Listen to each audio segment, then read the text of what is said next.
Muling nabuhay. Hallelujah. Hallelujah. Hallelujah. So ngayon po ay ikatlong linggo. Alangan ni Ebanghelyo mula kay San Juan ay nagpahayag ng ikatlong pagpapakita ni Jesus sa kanyang mga alagad. Iba yung pagpapakita niya sa mga kababaihan, iba rin ang pagpapakita niya doon sa Jerusalem. Ito po ay dito lamang sa tinatawag natin mga apostol ni Jesus. So, nakita natin halin, yung unang pagpapakita ni Jesus sa 12 ay noong mismong linggo ng pagkabuhay, Hapisan si Tomas. Yung ikalawang pagpapakita ni Jesus sa kanyang mga alagad ay yung ikalawang linggo ng pagkabuhay, last Sunday.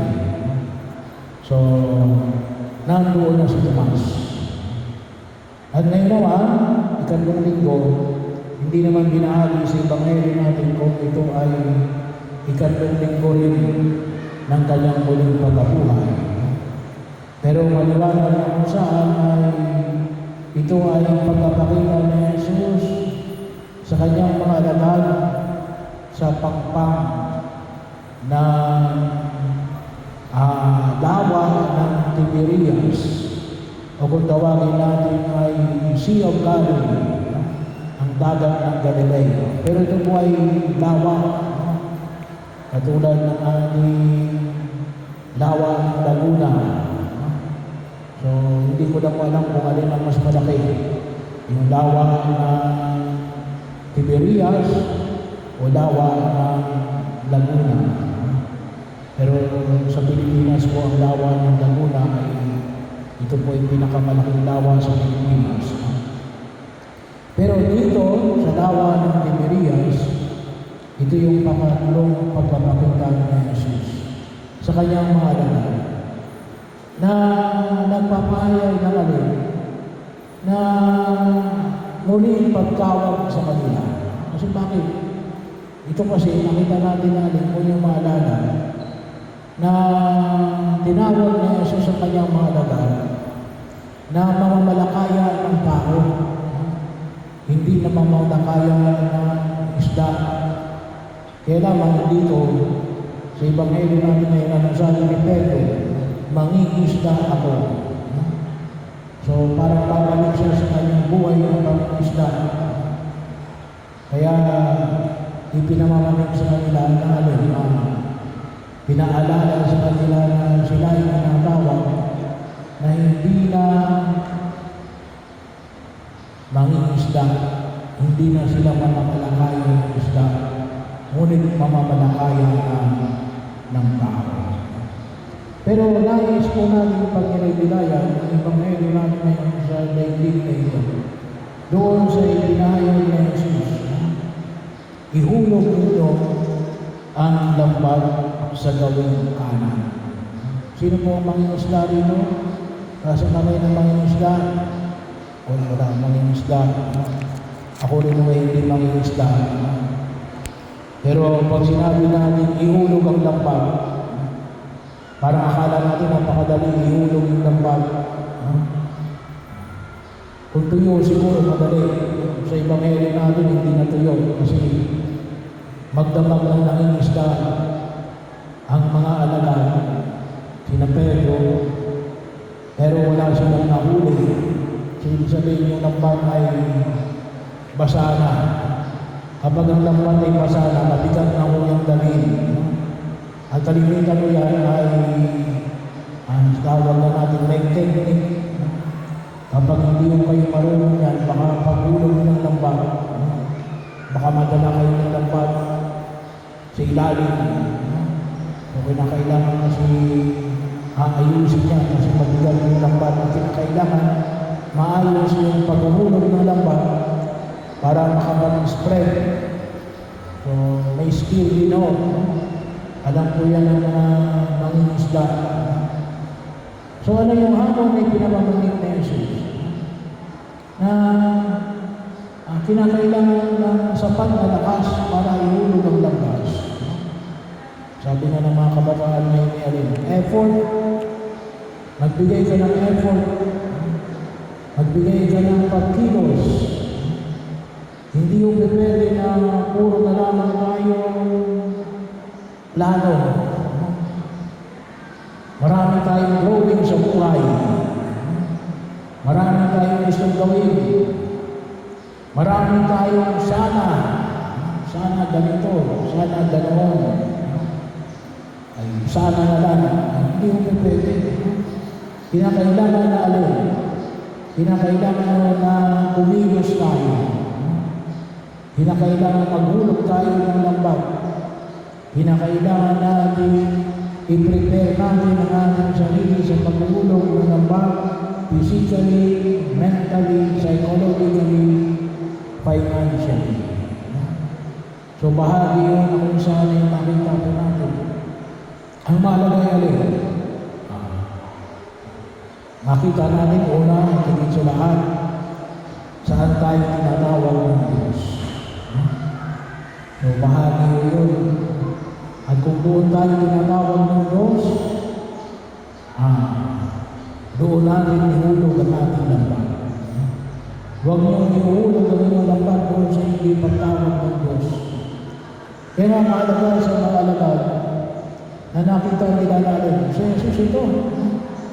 At ito yung naging lakas nila upang ipagpatuloy ang pangaral ng mabuting balita ng pagliligtas ng Diyos. Kaya nga ngayon, for 2,000 years, almost, ay nakita natin lumagana ang ating pananampalataya, gawa ng paghulog ng mga lambat ng mga alagad. Ano ba nakita ko natin? Saan natin ihulog ang lambat? Maraming tayong dapat na makita, pero isang hamon na nais natin pag-nilay-nilayan ngayon, kasi nalalapit na po yung eleksyon. Ang eleksyon natin ngayong taon na ito.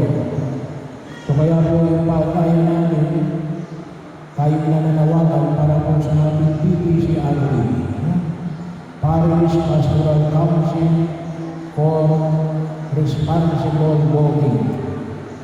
Dalawang bagay. Una, kinakailangan po natin ng volunteers. Ang ating parokya ay kailangan ng 44 volunteers. So, bahagi yun na mayroon ibang gusto sumama, kailan hindi sila pwede humarap mismo doon sa presinto. Gawa ng may ibang mga kadailanan. So, pero kinakailangan natin na mga volunteers na bahagi na rin o, PPCRD, NAPRED. Isa na rin yung tao natin sa PPCRD at NAPRED. Kasi nahirapan rin ang NAPRED.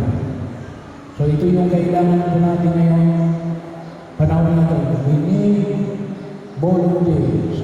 Mamaya po ang PPCRD volunteers ng ating parokya ay mananawagan sa inyo. Pangalawa, tulong para sa pagkain at pangailangan ng ating mga volunteers. So, kailangan natin moral and financial support na nawa po at yung ating second collection ay para po doon sa ating mga volunteers. At kung saan gusto nyo pang tumulong, okay. Hindi mo yung sa first collection yung babawasan nyo yung dadagdag. Hindi. Effort. Kinakailangan natin ng effort. Kasi lahat tayo sabihin natin, gusto natin ng maayos na eleksyon, walang pandaraya. Bagaman po yung bawat partido, may kanya-kanya mga watcher yun. At yun po ay bayan. Yung po ating mga volunteers, wala, gratis lang. So, bahagi yun. Nanawa po ay pag paghuhulog ng lambat. Bakit? Gusto natin na magkaroon ng malinis at mapayapang eleksyon. At yan po ay tinatanggap ng gobyerno bilang bahagi ng ating pagtugon para sa maayos at mapayapang eleksyon. Kaya humingi po tayo ng panawagan para sa inyong pagtulong na lalo-lalo na kapag kayo ay mayroong kakayanan sa mga bagay na ito. At nawa po ay nakita natin sapagkat hindi po natin makakamit ang tunay at maayos na halalan kung hindi po tayo kikilos. Kinakailangan ng may maliwanag at aktibong pakikinahok sa bagay na ito. At yun po, pero hindi lang po dito. Saan ko lang po ito? Ng paghuhulog ng lambat. Kinakailangan natin kahit na maliit na pagkilos kung sa tingin niyo, dito ako tinatawagan ng Diyos sa gawain niya ito. Ay, huwag na namin patagalin. Gumawa na tayo ng pagtugon kahit ikaw makunti. Pero sabi nga natin, masimulan natin kasi kapag masimulan natin, makikita natin,